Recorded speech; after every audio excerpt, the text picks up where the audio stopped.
বিসমিল্লাহির রহমানির রহিম। আলহামদুলিল্লাহ রাব্বিল আলামিন ওয়াস সালাতু ওয়াস সালামু আলা নবিয়িল আমিন ওয়া আলা আলিহি ওয়া সাহবিহি আজমাইন। ওয়া বাদ।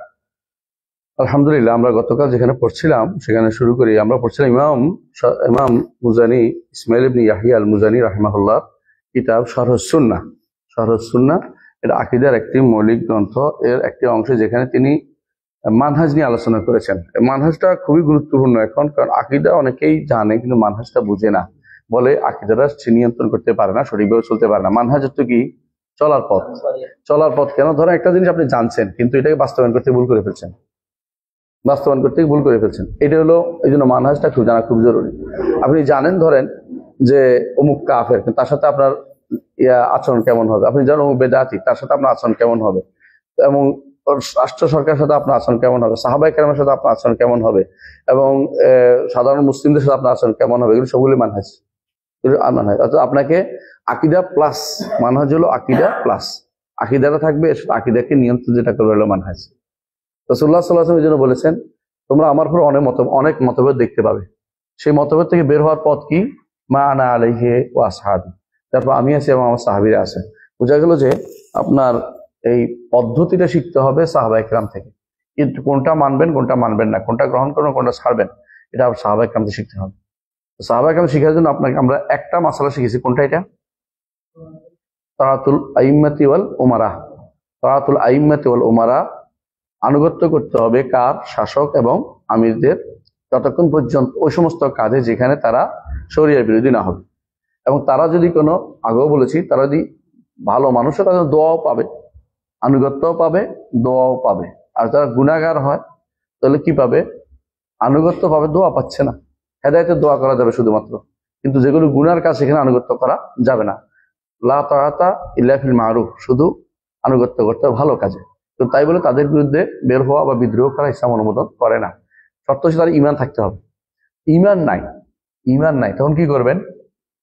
ঈমান নাই তখন তার বিরুদ্ধে বের হবেন, তখন মাসলাহাত দেখবেন, মাসলাহাত দেখতে হবে। মাসলাহাত তার বের হওয়ার চেয়ে বের না হওয়া ভালো কিনা এক নম্বর দেখতে হবে। দ্বিতীয় হচ্ছে সামর্থ্য আছে কিনা দেখতে হবে, সামর্থ্য আছে কিনা। 3 নম্বর হলো ফিতনা কোনটাতে বেশি দেখতে হবে, এর চেয়ে ভালো কিছু আসবে কিনা, আশা করা যায় কিনা। যদি এটাতে আলোচনা আসতে তার বিরুদ্ধে বের হওয়ার দরকার নাই।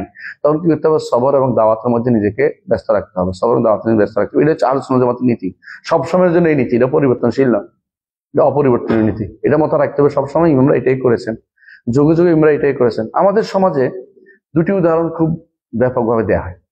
একটা হচ্ছে হুসাইন রাদিয়াল্লাহু আনহুর ঘটনা, এবং বলা হয় তাকে ইসলাম জিন্দা হতা है हर কারবালা কি বাত। এটা উর্দু কথা, এটা কোনো আরবি কোরআন হাদিসের কথা না। ইসলাম জিন্দা হয় কারবালার পরে বলতেছে, এটা মিথ্যা কথা। কারবালার পরে কি জিন্দা হয়েছে? কারবালার পরে কিছু জিন্দা হয়েছে? কারবালার নবী পরিবার ধ্বংস হয়ে গেল, কি জিন্দা হইলো? কিছু জিন্দা হয় নাই। আর হুসাইন রাদিয়াল্লাহু আনহু তিনি যোগ্য ব্যক্তি ছিলেন, এমন যোগ্য যে তার যোগ্যতা, তার মতো যোগ্য কেউ ছিল না। সত্য কথা এটা। আর ইসলাম কখনো সব যোগ্যকেই ক্ষমতা দিতে হবে জরুরি না। কথা বুঝছেন কিনা? অনেক মানুষ আছে একেবারে তারা ফেরেশতা চরিত্রের মানুষ, কিন্তু রাষ্ট্র পরিচালনা তারা দক্ষতা সবসময় দেখাতে পারেন না। এই জন্য আপনি সবসময় যোগ্য ব্যক্তিকেই, অর্থাৎ একেবারে দিনদার ব্যক্তিকেই দিতে হবে জরুরি না। দেখতে হবে আপনাকে মানুষ কাকে মানে। যদি আপনি এমন তো অবস্থা দেখেন যে মানুষ তাকে আমার এলাকায় মানবে, অন্য এলাকায় মানবে না, তখন তার পক্ষপাতিত্ব আপনি করেন না। সাহাবায়ে কেরাম তাই করে নাই। আপনি দেখেন তার সবচেয়ে কাছের মানুষরা হুসাইন ইবনে আলী রাদিয়াল্লাহু আনহুর পথে যায় নাই, কাছের মানুষরাও যায়নি, তার পরিবারের লোকেরা শুধু গেছে। অথচ মক্কা মদিনা তাদের লোকের অভাব নেই। মক্কা মদিনা তাদের লোকের অভাব ছিল না। এমনকি আব্দুল্লাহ ইবনে ওমর, আব্দুল্লাহ ইবনে জুবাইর, এরা কেউ যায় না, কিন্তু ইচ্ছা করলে তাকে সহজে যেতে পারতেন। তারা মাসলাহাত দেখছেন কোনটা? যে চুপ থাকায় মাসলাহাত এখানে। তো তিনি মাসলাহাত দেখছেন, তিনি যেহেতু মুজতাহিদ, তার ইজতিহাদের ক্ষমতা আছে, ইমাম তিনি, এবং তিনি মাসলাহাত দেখছেন যে তিনি কি করবেন? খলিফা হওয়ার চেষ্টা করবেন। চেষ্টা করেছেন তিনি, সে চেষ্টায় তিনি সফলতা লাভ করেননি, তিনি শহীদ হয়েছেন। তাকে বিজন মরুভূমিতে মেরে ফেলা হয়েছে। সোজা কথা এটাই, অন্যায়ভাবে মেরে ফেলা হয়েছে। এটা অবশ্যই অপরাধ, গুনার কাজ। কারণ তার তো মেরে ফেলা, তো বিদ্রোহীদেরকে মেরে ফেলা তো শরীয়তে বলে না। আগে তাদেরকে রাখতে হয় আলোচনার জন্য, এটাই শরীয়তের বিধান। যে কোনো বিদ্রোহীর সাথে আলোচনা রাখতে হয়, তাকে মেরে ফেলা শরীয়তের বিধান নয়। যখন আলোচনার সুযোগ না থাকে তখন মেরে ফেলতে হয়, কথা বুঝছেন? তখন তাকে দমন করতে হয়, আগে আলোচনা আনতে হয়। এটা তো অন্যায় করেছে, কোনো সন্দেহ নেই। ওবায়দুল্লাহ বিন জিয়াদের মতো পাপিষ্ট এবং সীমার জেল জৌসানের মতো বদ লোকেরাই শুধুমাত্র এই কাজ করতে পারে, যারা রাসূলুল্লাহ সাল্লাল্লাহু আলাইহি ওয়াসাল্লামের নাতিকে মেরে ফেলতে পারে। ভয়াবহ গুনার কাজ করেছে তারা। আমরা কোনো পক্ষ নিচ্ছি না, কিন্তু বাস্তবতা হচ্ছে এটা যে অন্যায় করেছে, কোনো সন্দেহ নেই। কিন্তু এইটার কারণে আপনি এটা দিয়ে দলিল দিতে পারছেন না কেন? দলিল দিতে পারবেন না কেন? কারণ মাসলাহাতের অধিকাংশ সাহাবী কিন্তু মাসলাহাত দেখেছে, উনি ওনার মাসলাহাত দেখেছে, উনি যোগ্য এই জন্য উনি দেখেছে, কিন্তু কেউ তাকে, সাহাবীদের যাদেরকে বলেন, কেউ তার অনুসরণ করেনি এবং তাকে কেউ এগিয়ে নিতেও আসেনি। তারা জানে যে যাচ্ছে কোথায়, এমন এক জায়গায় যেখানে তার বাবাকে হত্যা করা হয়েছে, যেখানে তার ভাইকে আঘাত করা হয়েছে, যেখানে মানুষ অস্থিরমতি উপাবাসী, তারপরে কিন্তু তার পিছনে 10 জন সাহাবীও নাই, শুধু তার পরিবারের লোকেরা শুধু, আর 2-1 জন তার বংশের লোক, বাইরে কেউ নাই কেন? অনেকে বুঝেন না যে তারা মাসলাহাত দেখেছে। ইসলাম এই যে মাসলাহাতটাকে দেখতে বলে। এই সমস্ত সমাজ কি দেখবে? মাসলাহাত দেখবে যে আমি বের হওয়ার চেয়ে না বের হওয়া উচিত কিনা। তারা ভালো করে দেখেছে যে মক্কা মদিনার লোকেরা যুদ্ধ করতে পারবে না, যুদ্ধ যারা করে তারা কার হাতে? ইয়াজিদের হাতে। সুতরাং তারা মনে করেছে এখানে আমাদের বের হয়ে আমরা কিছু করতে পারবো না। তারা বরং বারবার হুসাইন রাদিয়াল্লাহু আনহুকে নিরস্ত করতে চেয়েছে এবং শেষ পর্যন্ত কেঁদে দিয়েছে কোন কোন সাহাবী যে তোমার মৃত্যু হলো ওদিকে হবে, তুমি যেটা করতেছো এটা আমাদের কথা শোনো। বলছেন, উনি বারবার বলতেছেন আমাকে ওরা চিঠি লিখেছে, আমি ওখানে যাব, ওরা আমাকে চিঠি লিখছে, ওরা আমাকে সহযোগিতা করবে। মানে উনি আল্লাহ তাআলা যেটা লিয়াকদিয়াল্লাহু আমরান কানা মাফউলা, আল্লাহ এটা তার জন্য কাদা হিসেবে লিখেছেন, এটা হবেই। এই জন্য তিনি কারো কথা শুনেন নাই, তিনি সোজা চলে গেছেন। যোগ্য, কোনো সন্দেহ নেই, তিনি মুসলিম বিশ্বের নেতৃত্ব দেওয়ার যোগ্য। কিন্তু যেখানে যোগ্য মানুষকে মূল্যায়ন করা হচ্ছে না, সেখানে আপনি নিজে মূল্যায়িত হওয়ার চেষ্টা করে তখন লাভ হইবে না। তো উনি অবশ্যই যোগ্য, চেষ্টাও করেছেন, কিন্তু এইটা দিয়ে দলিল দিতে পারবেন না। কারণ এটা দিয়ে আপনি বুঝতে এবং শিক্ষা নিতে পারবেন কি, যে অনেক সময় যোগ্য মানুষকেও কি করতে হয়, অনেক জায়গায় চুপ থাকতে হয় যেখানে আমার আর ক্ষমতা নেই। আপনি এই আপনাদের ইউনিভার্সিটিতে অনেক কাজ হয় যেগুলি কি যোগ্য মানুষরা বিরোধিতা করতে পারে, বিরোধিতা করলেও কাজে লাগবে। গতকাল শিয়াদের নিয়ে যা হয়ে গেল, এগুলি কোরআন সুন্নাহ কোনদিন মানবে? শিয়াদের নিয়ে কোনো কাজ কি গ্রহণযোগ্য? এটা কোনোভাবে গ্রহণযোগ্য নয়, কিন্তু একটা বিশাল গোষ্ঠী এটা করেই ফেলছে। কারণ আপনি এর মধ্যে কি করেন? মরে যাবেন? আপনি ধৈর্য ধারণ করেন, মানুষকে বোঝানোর চেষ্টা করেন যে সঠিক কাজ হয়, এটাই তো কাজ। এটাই আমরা বলবো যে যোগ্যতার ভিত্তিতে নেওয়ার কথা আমরা মানুষদের বলবো, কিন্তু তাই বলে আমরা ওটা থেকে শিক্ষা নিব এটাই যে অনেক সময় যোগ্য মানুষকে মূল্যায়ন করা হয় না। রাসূলুল্লাহ সাল্লাল্লাহু আলাইহি ওয়াসাল্লাম সাহাবীদেরকে তাই বলেছেন। খেয়াল করেছেন যে আনসারদেরকে কি বলেছেন? ইসবিরু হাত্তা তালকাউনি আল হাউদ সাতাজিদুনা আসারাতান, অচিরেই তোমরা কি পাবে? তোমাদের উপর অন্যকে প্রাধান্য দিতে দেখতে পাবে, তোমাদের উপর অন্যদেরকে প্রাধান্য দিতে দেখতে পাবে। তোমাদের চাকরি দিচ্ছে না, তোমাদের ক্ষমতা দিচ্ছে না, তোমাদের এটা দিচ্ছে না, তোমাদের এটা দিচ্ছে না। রাসূল তাদেরকে কি একটা সুন্দর সলিউশন দিয়েছেন। কি বলেছেন? ইসবিরু হাত্তা তালকাউনি আল হাউদ, অপেক্ষা করো কতক্ষণ পর্যন্ত? হাউজের আমার সাথে সাক্ষাৎ হবে তোমাদের এই আশায়। অর্থাৎ দুনিয়ার কোনো কিছু নিয়ে তোমাদের আর বাজাবাজি দরকার নেই। তোমরা দিন প্রচারে ব্যস্ত থাকো, দিনে দাওয়াতে ব্যস্ত থাকো। তোমাদেরকে ক্ষমতা না দিলে, তোমাদেরকে যোগ্যতা না, তোমাদেরকে নিমত না দিলে যুদ্ধ করে কিছু করতে পারো না, করিও না তোমরা। সাহাবায়ে কেরাম একজনও কোনোদিন, কোনো সাহাবী কোনোদিন ইয়া করে নাই। আনসাররা কোন আনসারকে দেখবেন না যে কবুল আনসার। আনসারকে ভালোবাসা ইমানের আলামত, ইমানের আলামত। তাহলে বোঝা গেল যে এদের যে ভালোবাসাটা, এই যে নীতিটা দিনের জন্য একনিষ্ঠ কাজ করে গেছে। এজন্য যখন বলা হয়েছে আনতুমুল উমারা নাহনুল ওজারা, এটা মেনে নিয়েছেন যে ওজারা হিসেবে কাজ করে যাবো যতটুকু পারি, আমরা আমাদের পরামর্শ দিয়ে কাজ করে যাব। তো যেটা বলছিলাম, তাহলে আমরা দেখতে পাচ্ছি যে তারকুল খুরুজ মানে কোনোভাবেই শাসকের বিরুদ্ধে বিদ্রোহ করে বের হওয়া, এটা কখনো সাধারণ অবস্থার জন্য গ্রহণযোগ্য না। এটার জন্য কি আছে? নির্দিষ্ট শর্ত আছে। শর্তগুলি পূরণ করে তারপর যদি কেউ করতে পারে মাসলাহাত অনুসারে, তখন শুধুমাত্র যেতে পারে। সেটা বর্তমান সময়ে একেবারেই রেয়ার। কেন জানে বলেন তো? কয়েকটি কারণ। এক নম্বর হচ্ছে আমাদের মতো রাষ্ট্রগুলো নিজের পায়ে দাঁড়ায় না। আমাদের মতো রাষ্ট্রগুলো নিজের পায়ে দাঁড়াতে পারে না। আমাদের রাষ্ট্রগুলোর পা থাকে আরেক জায়গায়।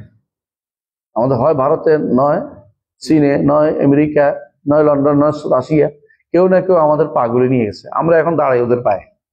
দেখবেন আমাদের যারা অনেকে ক্ষমতা যাওয়ার জন্য এখন যারা আগ্রহী হয়েছে ইসলামিক দল বলে, অনেকে দেখবেন যে ওদেরকে খুশি করার জন্য প্রয়োজনে নারীদের নিয়ে বসে, প্রয়োজনে এটা নিয়ে বসে, প্রয়োজনে কেন? কারণ তারা ভালো করে জানে যে ক্ষমতায় গেলেও কিন্তু 1 বছরের বেশি থাকতে পারবো না। টেনে টুনে 1 বছর ছিল কে? মুরসি রাহমাহুল্লাহ 1 বছর, হ্যাঁ অল্প কয় মাস 1 বছর কাছাকাছি ছিল, এরপরে থাকতে পারে না সুবহানাল্লাহ। আর এরপরে যারা আসছে ওরা কিন্তু ক্ষমতা রয়ে গেছে, কিছু হয় না, কারণ এরা সিস্টেমটা এমন ভাবে তৈরি করেছে ওরা। আমরা এখন সবচেয়ে বিপদগ্রস্ত অবস্থা। এই সময় আমাদের বেশি দরকার দাওয়াত এবং তাবলীগের বেশি দরকার, বেশি বেশি আল্লাহর দ্বীনকে প্রচার প্রসার করা, হকটা পৌঁছে দেয়া। আর মানুষ যত যদি কোনো ভালো হয়ে যায়, মানুষ যদি কোনো সহিহ আকীদা ও মানহাজের হয়ে যায়, সবাই যদি দ্বীন বুঝে, সবাই যদি মানহাজ বুঝে, দেখবেন যে ইসলাম প্রতিষ্ঠিত হয়েছে। মানে এই লোকগুলো যারা ক্ষমতা, তারাও যদি ভালো হয়ে যেত তো আমার তো সমস্যা লাগতো না। কিন্তু আমি যদি কোনো এখন যাইয়া একটা গোষ্ঠী আরেকটা গোষ্ঠী আমার বিরুদ্ধে দাঁড়াবে এবং তাদের সংখ্যাই বেশি, আর তাদের প্যাট্রোনাইজ করার মতো কি আছে? বাহিনীরা আছে, একটা দুটা বাহিনী, সব বাহিনী। অনেকে বলে মুসা যখন বের হয়েছে তখন তো রাস্তা ছিল না, মুসা যখন বের হয়েছে রাস্তা ছিল না, আল্লাহ তাআলা তাকে বের হইতে বলছে। আপনারা কে বের হইতে বলছে? তার থেকে বুঝছেন তো, আল্লাহ তাআলা তাকে বের হইতে বলছে, আপনাকে তো বের হইতে কেউ সরাসরি নস না। এখানে কথা বুঝেন, বদরের যুদ্ধের ব্যাপারটাও আল্লাহর নির্দেশনা অনুসরণ করতে গেছেন। ওয়াইজ ইয়াদুকুমুল্লাহ ইহদা তায়ফাতাইন, আল্লাহ ওয়াদা করেছেন যে দুইটা একটা তোমাদের দিবেন। আপনারা তো কেউ ওয়াদা করে না। আপনারা যদি পথ খুলে দিলে এই পথে আপনি হয়তো মনে করছেন শান্তির পথ, ভিতরে যাই দেখবেন যে অশান্তি। যারা শান্তির পথ মনে করে 1200 লোক মারছে, মারাটা দোষণীয় না, যুদ্ধের ময়দানে মরতেই পারে। সমস্যা হচ্ছে এরপরে কি হয়েছে, কত লোক গেছে, কত লোক মারা গেছে, হ্যাঁ লাখ লাখ লাখ লাখ লোক মারা গেছে। কোথায় বুঝছেন তো? কোথায়? গাজাতে এত লোক মারা গেছে তো বলার বাইরে। এত লোক মরছেন যে আপনি শান্তির পথ বুঝে নাই, যে আপনি মনে করছেন পথ খুলে একটা হয়ে যাবে, কিছু হয় নাই তো। শেষ পর্যন্ত ঠিকই কি আসলেন, সন্ধিতে আসলেন। সন্ধিতে আসেন, এখন ওই সন্ধি দিয়ে কি লাভ হয়েছে? আবার তো মারে। আপনি যে এই মারামারিটা প্রথমে তুলে দিলেন, শুরু করলেন, ভালো কাজ করেন। আপনি ভালো করে জানেন যে এটাতে আপনার কি না, কোনো কেউ আপনাকে হেল্প করতে আসবে না। বর্তমান দুনিয়ার কেউ এমন অবস্থা দাঁড়িয়েছে, ভাই ভাইকে সাহায্য করে না। কেন?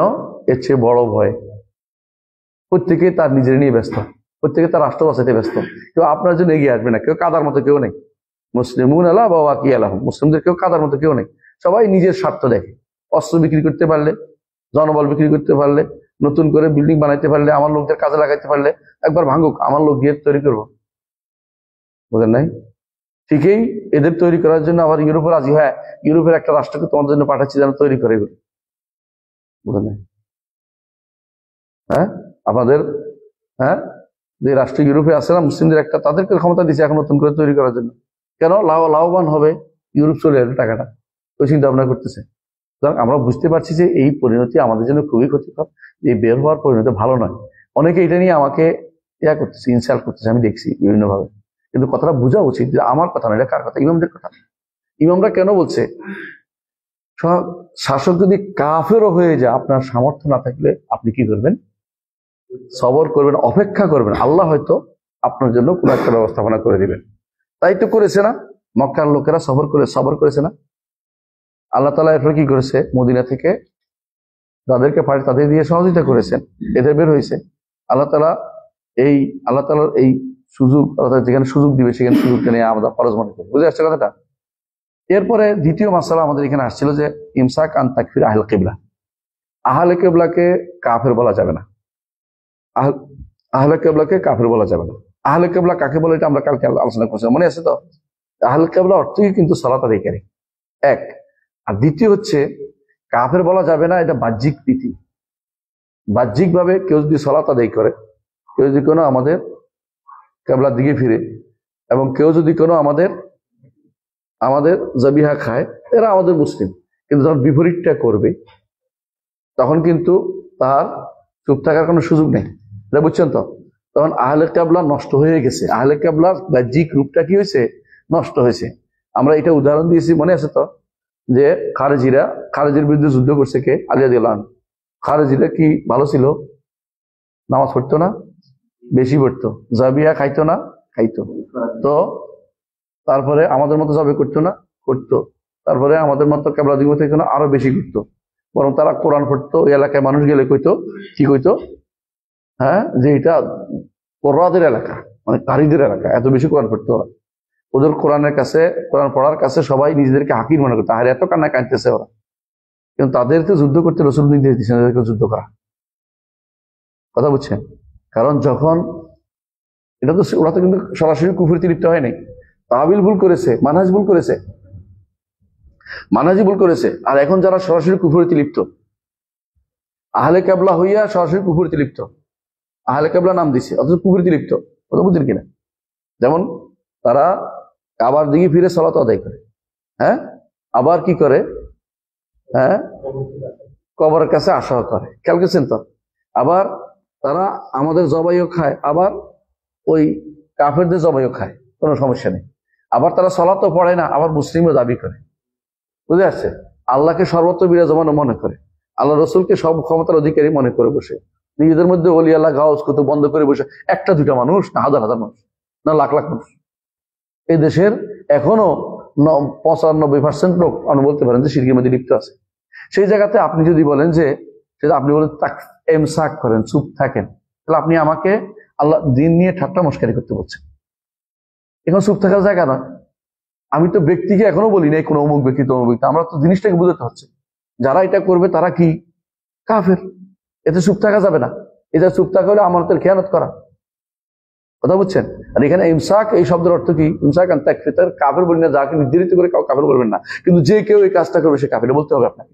এটা রাসূলুল্লাহ সাল্লাল্লাহু আলাইহি ওয়াসাল্লাম নির্দেশ, এটা আইন। আল্লাহর আইনও এরকম, দুনিয়ার আইনও এরকম। দুনিয়ার আইনে যদি কোনো বলে যে কেউ যদি এই কাজটা করে চোর বিবেচিত হবে, তাহলে চোর হইবে না সে। এখন তো বলেন যে আমার গায়ে এসে পড়ছে, আমারও চোর বলছে, তাহলে তুমি এত অপরাধী কেন?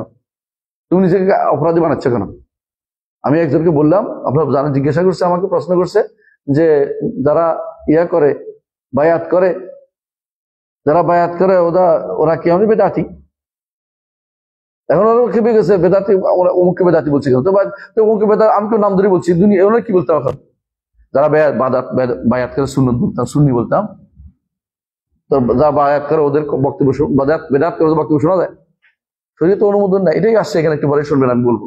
তাহলে বোঝা গেল যে আমাদের সমস্যা হচ্ছে একটাই, যে আমরা সবাই অন্যের উপরে চাই, নিজের উপরে কোনো বিপদ আসবে মনে করে আমরা কি মনে করি, এটা আমার উপরে বলছেন কেন, অন্যদেরকে বলেন। হ্যাঁ, তবলিগরা বলবো যে আপনারা ওই জামাত ইসলামের বলেন, জামাত ইসলাম বলবো আমার বলে তবলিগের বলেন। সবাই আমরা কারো বিরুদ্ধেও সরাসরি আক্রমণ করে কথা বলি না। আপনার কাছে ভুলটা থাকলে আপনি সংশোধন করে নেন। আমরা কারো বিরোধিতা করার আমাদের উদ্দেশ্য কোনোদিনে নাই। কথা বলছেন কিনা? আপনার ভুলটা আপনি সংশোধন করে নেন, আপনাকে পাইবে না কেউ। না, আপনি সংশোধনের এই জায়গাটা আপনি রাখেন না কেন? আপনার সমস্যাটা কি? এখন আপনি বলেন যে আমরা যা ইচ্ছে তো আপনি বলবেন কেন? না, এটা ইসলাম অনুমোদন করে না। আমি আপনার দল দলীয় বলি না, আপনার মন দলীয় বলি না। আপনি কি বলি? আমরা শুধু মত দলীয় বলি। আমরা শুধু বলি যে কাজটা করবে সে কাফের হবে, যে কাজটা হবে বেদাতি হবে। বেদাতের সাথে আমাদের আচরণ কি হবে এটা আমাদের জানতে হবে। এই জন্য তিনি বলতেছেন ওয়াল বারাআতু মিনহুম ফীমা আহদাসু। এটা 3 নম্বর কায়দা। এটা যদি নম্বর দেন, নম্বর দেওয়া উচিত। এটা একটা। 1 নম্বর হচ্ছে কি, আহলে কিবলা থেকে তাকফির করব না। আহলে কিবলা কারা আমরা এতক্ষণ ধরে বুঝাইছি আপনাদেরকে। তাকফির আমরা করি না, নির্ধারণ করে তাকফির করা যাবে না। কিন্তু যারা আহলে কিবলা নয়, আহলে কিবলা হয়ে নামদারি কিন্তু নিজেরা বুরি কাজ করে, তা কাফের বলতে হবে, যে এই কাজ করলে কাফের হবে। তবে শরীয়তের শর্ত পূরণ করি আমরা তাকফির আগে। কি শর্ত? 2টা শর্ত মনে আসতো, ইজালাতুশ শুবহা ও ইকামাতুল হুজ্জাহ। প্রমাণ প্রতিষ্ঠা করতে হবে, জানাতে হবে যদি না জানে। আর ইজালাতুশ শুবহা, তার সন্দেহ থাকলে সন্দেহটা কি করতে হবে? দূরীভূত করতে হবে, সন্দেহটা দূরীভূত করতে হবে। আসেন, এই 2টা। আর এগুলি কি, বাধাগুলি কয়টা? 5টা বা 6টা? বলেন কি কি? 1 নম্বর কি? 1 নম্বর আসেন, সে কোনো না জেনে করছে কিনা জিনিসটা তার। 2 নম্বর হচ্ছে সে কোনো ভুল করে করছে কিনা, ভুলে করে ফেলছে কিনা। 3 নম্বর হচ্ছে তাবিল করছে কিনা। 4 নম্বর হচ্ছে তাকলিদ করছে কিনা। 5 নম্বর হচ্ছে জোর করে কেউ করাইছে কিনা। 7 নম্বর হচ্ছে 6 নম্বর হচ্ছে অপারক হয়েছে কিনা। অপারক হয়েছে কিনা, তারা কেন আর কিছু করার নাই, এরকম অবস্থা হয়েছে কিনা। বর্তমান অবস্থা, মোত্তার অবস্থা খুব বেশি। দেশগুলো, রাষ্ট্রগুলোতে অনেকেই মোত্তার, যেগুলি আপনারা নিজে গেলে বুঝতে পারবেন। আমাদের একজন ধর্ম প্রতিমন্ত্রী কি বলছে বুঝছেন তো? কি বলছে?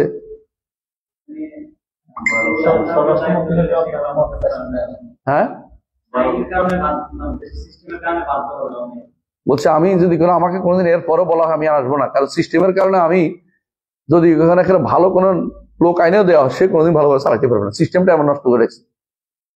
আপনি এমন এক সিস্টেম তৈরি করে রেখেছেন দেশটার ভিতরে, এই সিস্টেম পুরোটা পরিবর্তন না করা পর্যন্ত কোনোদিন আপনি কিছু করতে পারবেন না। ওই আমি সবসময় একটা কথা বলে থাকি, যে যায় লঙ্কা আসে হয় রাবণ, বুঝছেন তো? লঙ্কা গেলে রাবণ হয়ে যায়। রাবণ সীতারে হরণ করছে, লঙ্কা গেলে চরিত্রটা বলতে চেয়ারের চরিত্রটা হয়ে যায়, অটোমেটিক হয়ে যায়। দেখবেন যে আপনি কোনো কিছু করতে পারতেছেন না, আপনাকে যেটাই করেন আটকাচ্ছে, যেটাই করেন আটকাচ্ছে।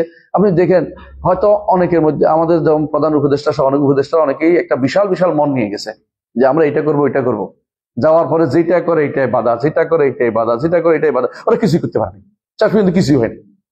মানে সিস্টেমটা এমন ভাবে তৈরি হয়েছে যে আপনার কোনো কিছুই করার ক্ষমতা নাই। সুতরাং আমরা কাউকে দোষ দেওয়ার আগে অনেক কিছু বোঝার দরকার আছে। আমাদের যে শুধু কেবল দোষ দিয়েই গেলাম, আমাদের সবসময় চিন্তা ভাবনা এটা থাকবে উপরের দিকে দোষ না দিয়ে আমি কতটুকু ইসলাহ করতে পারি।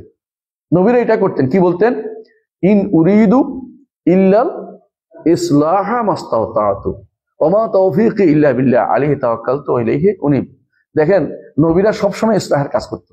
নবীদের কাজটা আমাদের কাজ, ইসলাহের কাজ করা। আমরা কাউকে সরিয়ে দেওয়ার উদ্দেশ্য যেন না।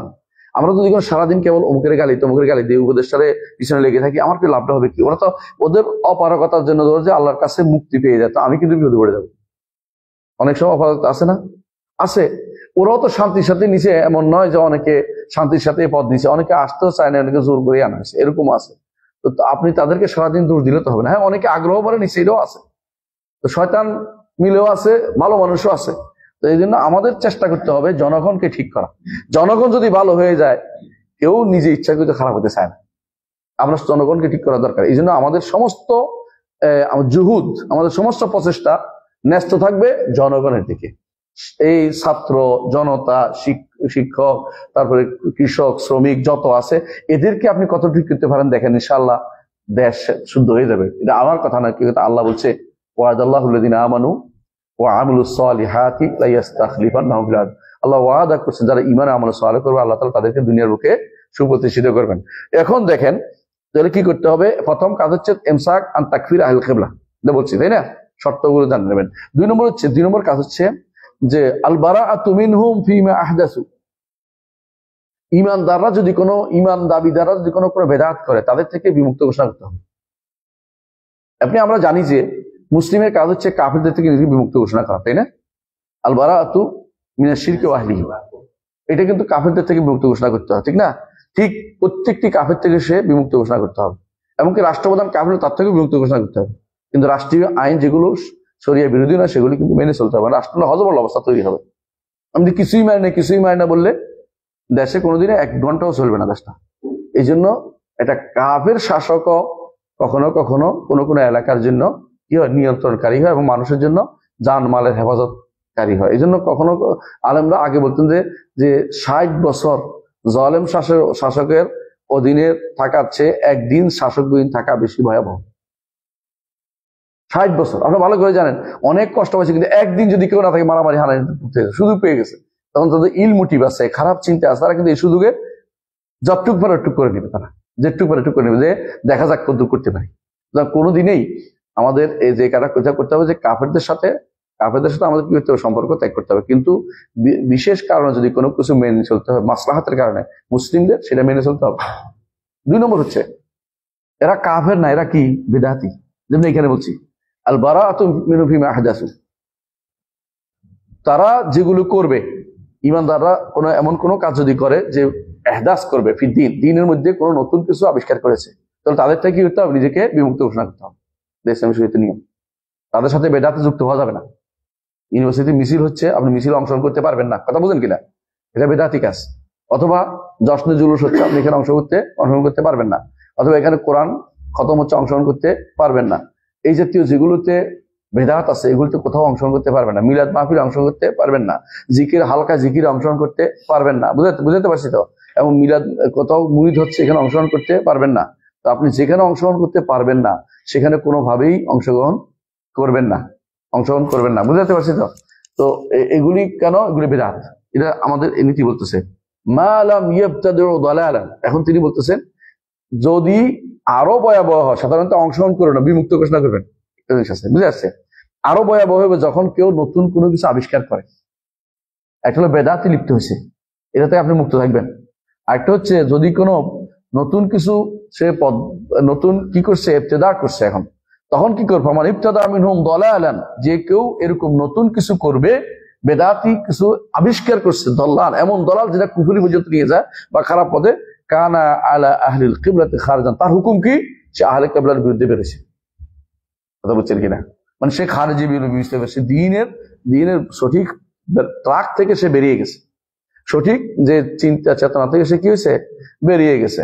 হ্যাঁ, অমিনের দিনে মার খান, দিন থেকেও বেরিয়ে গেছে, একই অর্থ। হ্যাঁ, আহলে কিবলা থেকে বেরিয়েছে, দিন থেকে বেরিয়ে গেছে, অর্থাৎ মুসলিম ইউনিট থেকে বেরিয়ে গেছে, মুসলিম কমিউনিটি থেকে সে বেরিয়ে গেছে। মনে হবে সে মুসলিম কমিউনিটি, সেওয়াদুল আজম থেকে বেরিয়ে গেছে, মূল জায়গা থেকে বেরিয়ে গেছে। যদিও সেওয়াদুল আজম হাদিসটা দুর্বল, আপনারা জানেন, তারপরেও বলতেছি মূল কমিউনিটি, মুসলিমদের একটা কমিউনিটি আছে, এটা থেকে যারাই নতুন কিছু করবে তারা কি, তারাই বেরিয়ে গেছে। এটা নয় যে আমি বের হইয়া আমি নতুন দল হয়ে গেছি, তা কিন্তু না। মূল দল কিন্তু ওরাই, যারা নতুন কিছু করে নাই। কথা বুঝছেন? যারা নতুন কিছু করে নাই, যারা নতুন কিছু করে নাই তারাই হচ্ছে মূল দল। আর যারা নতুন করে বেরিয়ে গেছে তারা হচ্ছে সবসময় কি, এরাই হচ্ছে সবসময় নতুন ফেরকা। কথা বুঝছেন? আহলে সুন্নাত জামাতের লোকেরা কখনো যদি দল করে, বুঝতে হবে দলটা হলো ফেরকা।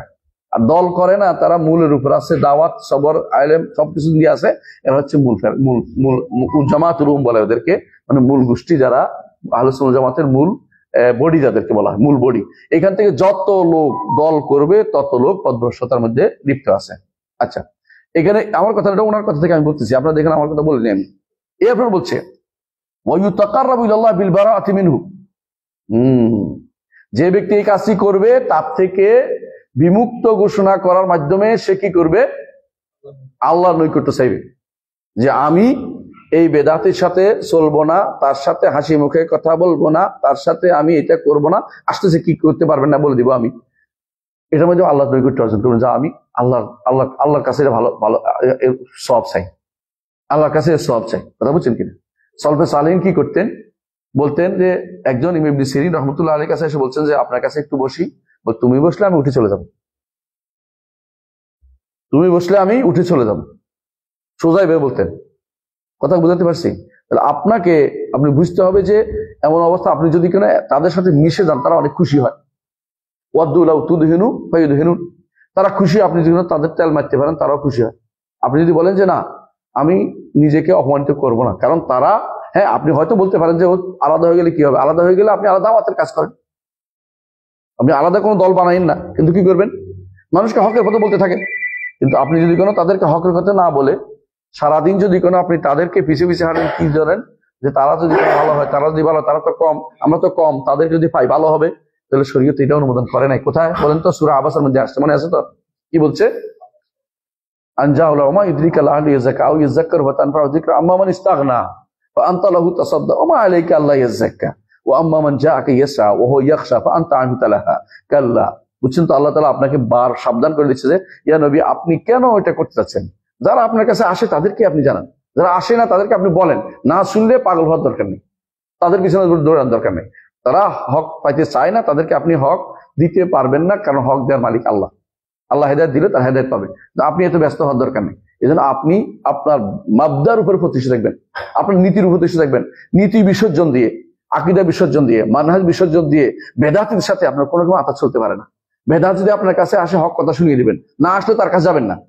এই তো আসবে কয়েকদিন মধ্যেই, নেতারা ঘরে ঘরে যাবে, অমুকে তমুকে যাবে, আপনি সরাসরি সাহস করে বলবেন আপনি যে আসছেন, আল্লাহর বিধান বিরোধী কিছু করবেন না, এটা ওয়াদা করেন। আপনি নিয়মিত সালাত আদায়কারী হবেন, বলেন, ওয়াদা করেন, এতে সাহস আছেন আপনার। না তো আপনি তেল মারবেন যে আপনি ক্ষমতায়, আমরা ভোট দিব, বা মিশা কথা কইবেন, আপনারা ভোট দিব, মিশা কথা কইবেন, কেন কইবেন?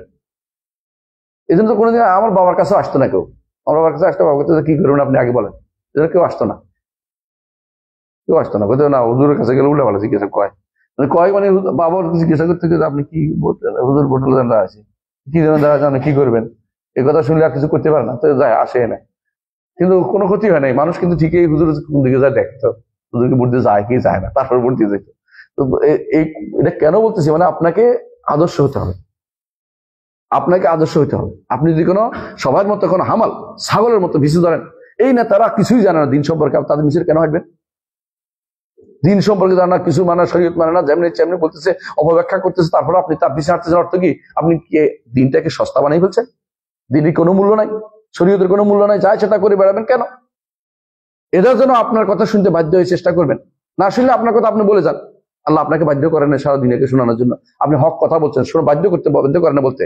হ্যাঁ, আপনি হক কথা বলা বাধ্য করছেন, হক কথা বলতে হবে, কিন্তু কাউকে শুনাই দিতে হবে, তাকে একেবারে জোর করে শোনাইতে হবে, এটা তো বলে নাই। হক কথা আপনার যতটুকু ক্ষমতা আছে ওটুকু আপনি অ্যাক্সেস করেন, এর বাইরে আপনার ক্ষমতা নেই। আল্লাহ আপনাকে জিজ্ঞাসা করবেন, লা ইকাল্লিফুল্লাহু নাফসান ইল্লা উসাহা। তারপরে কি বলছেন? ওই তাকাররাবু ইলাল্লাহি বিল বারাআতি মিনহু, বুঝছেন তো? তার সাথে থেকে সম্পর্ক ত্যাগ করলে আল্লাহর কাছে নৈকট্য লাভ করবেন আপনি।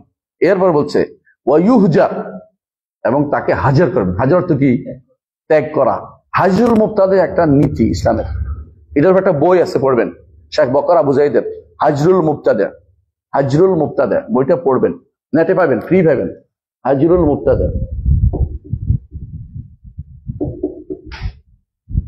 হাজরুল মুবতাদি অর্থাৎ বেদাতিকে পরিত্যাগ করা, এটা ইসলামের নীতি। পরিত্যাগ কিভাবে করবেন? বকর আবু যায়েদ থেকে আপনার শোনাচ্ছি, আপনি শুনে নেন। 1 নম্বর হচ্ছে তার সাথে বসতে পারবেন না, 1 নম্বর। 2 নম্বর হচ্ছে তার সাথে পরশিত্ব থাকবেন না, পাশাপাশি 2 বাসা অবস্থান করবেন না। বেদাতি কিভাবে দূর করতে হয়। 3 নম্বর হচ্ছে তারে সম্মান করবেন না, অর্থাৎ তার সাথে এমন কথা বলবেন না যাতে সম্মান পাওয়ার মতো। নেতা, আমার নেতা, তোমার নেতা, অমুক নেতা, এগুলি কিছু বলেন না, কথা বুঝছেন কিনা? সে দিন বিরোধী চলে। 4 নম্বর হচ্ছে তাকে সালাম দিবেন না, 4 নম্বর হচ্ছে সালাম দিবেন না। 5 নম্বর হচ্ছে তার নাম উচ্চস্বরে উচ্চারণ করবেন না জায়গায় জায়গায়, বুঝছেন কিনা? তার নাম উচ্চারণ করবেন না, কোথাও প্রস্তাব দিবেন না তার নামে যে তার এটা হোক, তার জন্য জয় হোক, এটা বলবেন না। 6 নম্বর হচ্ছে তাকে দেখা হইলেই সালামে বিগলিত হইয়া হাসি তামাশা করতে থাকেন না, হাসিতে ভরে যাবেন না। তাই এটা কত নম্বর? 6 নম্বর। 6 নম্বর, কথাও বলবেন না, সালামও দিবেন না, তার সাথে কি হবে না, হাসি তামাশা দিয়ে মুখে খুশি, একদম খুশি দেখাবেন না। তার সে বোঝা উচিত যে সে কেন আমাকে দেখতে পারে না, তাই এটা বোঝা উচিত। আমি ইসলামী বিশ্ববিদ্যালয়ে এক প্রভিসিরে সালাম দিতাম না, তারা দেখলে একদিকে চলে যেতাম। একদিন এসে আমার সালাম দিচ্ছে, তা আপনি আমার দিকে চলে যান, এই জন্য আমি আপনার সালাম দিলাম। আমি কিছু মনে করিনি, আমি হাজির চলে গেছি, তাও মনে করিনি। প্রভিসি এর আগে আসিল একটা বদমাস, এটার কথা বলছি, নাম বলি না কিন্তু। 7 নম্বর, তার কথা ডাকলেও শুনবেন না, তার কথা ডাকলেও সে ডাকলেও শুনবেন না, তার কাছে কোনো কিছু পড়ে শোনাবেন না, দরকার না কোনো কিছু করবেন। 8 নম্বর, কোনো পরামর্শ থেকে নিবেন না। কয়টা হয়েছে? এই 8টা জিনিস আমাদের সলবদের থেকে বর্ণিত আছে। কোথায় পাবেন? ফাথুল বারীতে আছে, শারহ উসুল ইতিকাদ আহলুস সুন্নাহ ওয়াল জামাআহ আল-খাইতে আছে। এই কাজগুলো প্রত্যেকটা সলব থেকে বর্ণিত আছে।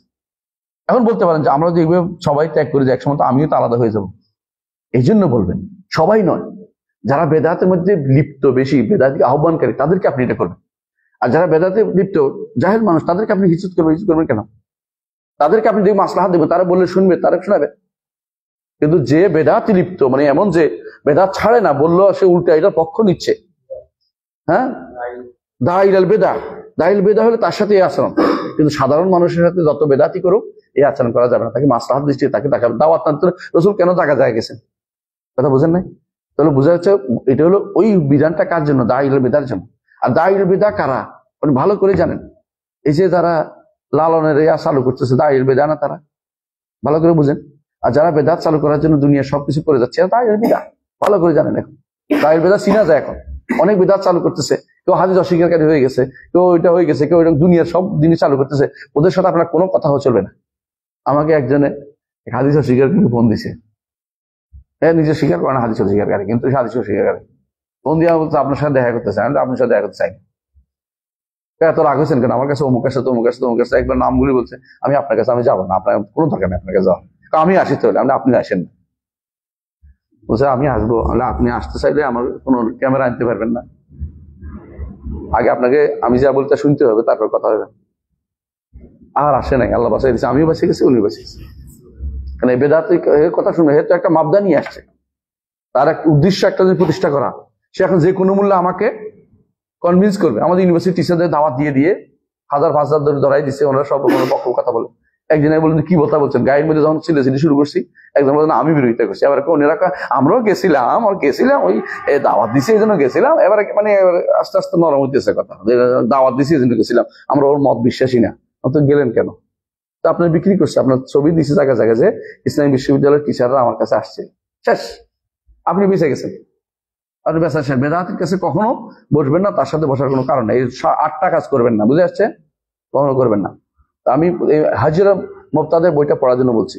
ওয়াইয়ুহতাকার, আর তাকে হাকির মনে করবেন, তুচ্ছ মনে করবেন, যে তুচ্ছ, যে আল্লাহর দিন থেকে দূরে সে তুচ্ছ। যত বড় হোমরা সোমরা হোক না কেন, আপনার দিন মানে না সে তুচ্ছ, শরিয়া মানে না তুচ্ছ, নামাজ পড়ে না তুচ্ছ, সে যত বড় নেতাই হোক, যত বড় দলের নেতাই হোক না কেন সে তুচ্ছ, কোনো কাজের না। আল্লাহ শরীয়ত মানে না সে তুচ্ছ মানুষ, এটা মনে করতে হবে আপনাকে। কেন? সে খারাপের দিকে ডাকতেছে। যদি অন্যায়কারী, তার মধ্যে কি আছে, যে আমার একটা অপরাধ বোধ আছে, যে আমি তো কিছু মানতে পারতেছি না, গুনাহ শয়তানে ধরে ইত্যাদি ইত্যাদি, হ্যাঁ, তাকে হেদায়েতের পথে নসিহত করবেন। কিন্তু যে ব্যক্তি তার মাপদারের প্রতিষ্ঠিত, আপনি কেন নিজের মাপটা ছেড়ে দিবেন? তার নীতির উপরে প্রতিষ্ঠিত সে, আপনি নিজের নীতি ছেড়ে দিয়া তাকে তেল দিচ্ছেন। আপনি তো ইসলামের 12টা বাজাচ্ছেন, ইসলামের শরীয়ত শেষ করে দিচ্ছেন।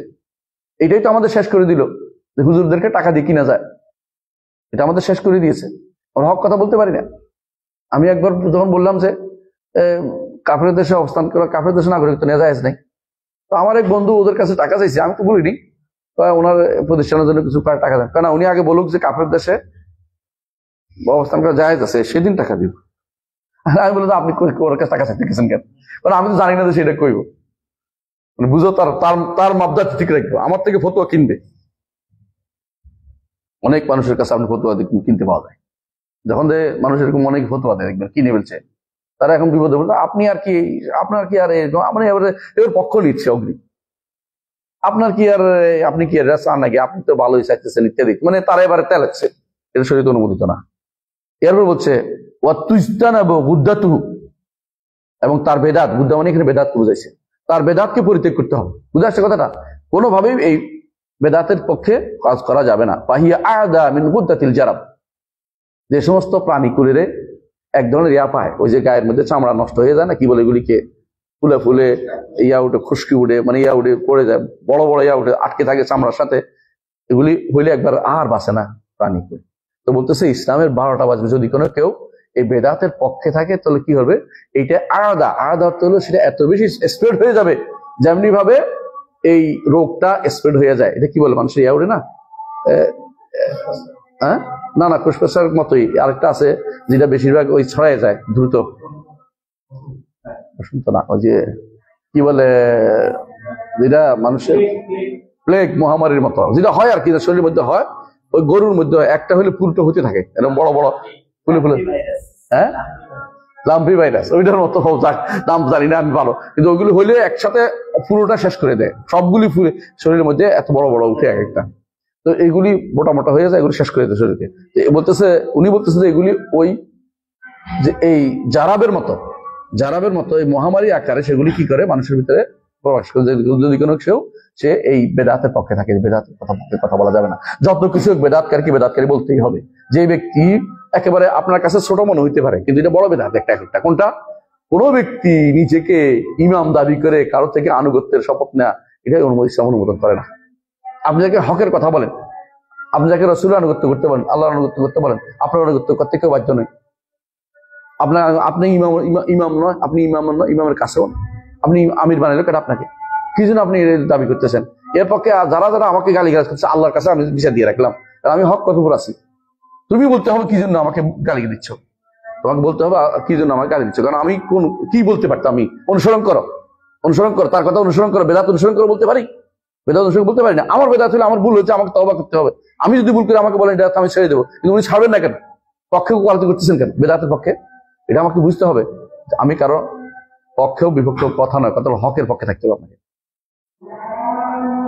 আল্লাহু আকবার, আল্লাহু আকবার,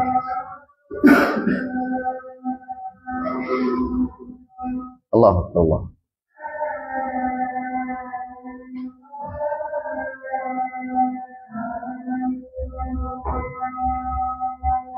লা ইলাহা ইল্লাল্লাহ।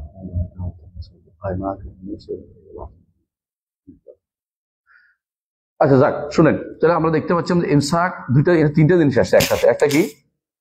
ইমসাক আন আহলিল কিবলা, তাকফির আহলিল কিবলা। তাকফির করবেন না যারা কেবলার অনুসারী, যাদের থেকে এর বিপরীতটা ফের না হয়, কুফরি সরাসরি কুফরি কিছু সদের না হয়, ও শর্ত পূরণ করে এবং বাধা দূরীকরণ করে, তাদের করে নাই তাদেরকে কেবল কাফের বলা যাবে না। কিন্তু তাহলে তো মুসাইলামা কাযযাবেরও কেউ কাফের বলতে পারতো না। কথা বুঝেন না আপনি কথাটা? বিপরীতটা হলে অবশ্যই কাফের বলতে হবে। এই বিষয়টা বিস্তারিত আলোচনা করেছে শাইখুল ইসলাম মুহাম্মদ বিন আব্দুল ওয়াহাব রাহমাতুল্লাহ তার কাশফুস শুবহাতের মধ্যে বিস্তারিত আলোচনা করেছেন, সেটা আমরা পড়েছি আপনাদের সাথে। 2 নম্বর হচ্ছে তাদের সাথে যে বেদাত করছে বেদাত থেকে কি করতে হবে? মুক্ত থাকতে হবে। 3 নম্বর হচ্ছে তাদেরকে কি করতে হবে? তাদের আচরণ হবে কি?